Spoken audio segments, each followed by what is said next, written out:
Ayun sabi ni Sir Lawrence Cagatins, Doc, pag matanda na daw ang aso, dapat control na ang protein sa pagkain. Totoo ba? Hindi po!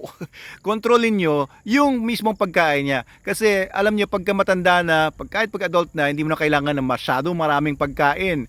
O kasi hindi ka naman teenager na, o hindi ka naman rapidly growing. Kaya control po sa pagkain. Kasi after a certain age, alam niyo yon, kailangan yung intake ng food in general ay i-regulate na. Diba? Kaya makikita nyo maraming mga pag dumating na ng adult, 20s, 30s ay lumalapad na, tumataba, dumadaming mga bilbil sa tiyan, dumadami po yung mga flabs and cellulites kasi hindi nila kinokontrol yung pagkain nila, akala nila teenager pa rin sila, which was what happened to me then, no? Kaya I started doing OMAD, 1 meal a day na lang ang pagkain ko, and of course iwas din sa mga sugary foods na and yung mga carbs, high carbs. Hindi na ako nag-rice for 4 years na.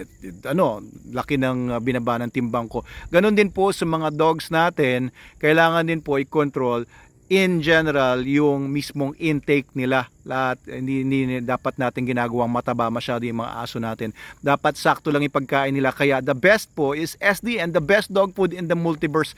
Hindi po yung protein ang problema. Ang problema, actually, yung maraming masyadong plant materials ang pinapakain natin sa mga dogs natin. Kasi kapag kayong kibble, binibili ninyo yung mga dog food, ang taas sa corn, wheat, soya, at iba-iba pang mga cereals and grains and plant materials.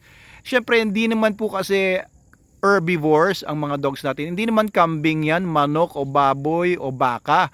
Kaya kung pakain kayo ng pakain dyan ng mga plant materials, magkakaroon ng hindi magandang effect yan doon sa dogs ninyo kasi po hindi po talaga nila, yung sistema nila was not designed or engineered to digest, alam niyo yon, mga plant materials. But if you give them SDN, no, pinakamataas sa animal materials, and yung talagang carnivorous diet, ayan, so they will thrive. Kung matanda na po yung aso ninyo, senior dogs, meaning 7-8 years old pataas, then mas tatagal po ang buhay nila kapag 1 meal a day lang and SDN42 ang binibigay ninyo. Yan po ang pinakamaganda. Kung gusto niyo talaga yung senior dog ninyo ay humaba pa ang buhay. Pero only use the right amount, follow the feeding guide para din po hindi po, alam niyo yun, trabaho ng trabaho yung internal organs nila. Ayan, proven by science po yan. 1 meal a day and tama, no, carnivorous diet dapat ang pinapakain ninyo para species appropriate yung nutrition nila, hindi po sila magkakaproblema.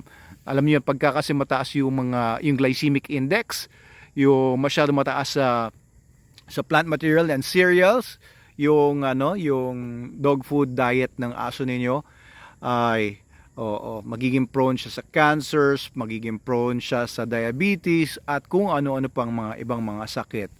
Alright, so yan po, SDN. Magtiwala po kayo sa SDN. No? Our dogs are all thriving with SDN din pag adults na 1 meal a day.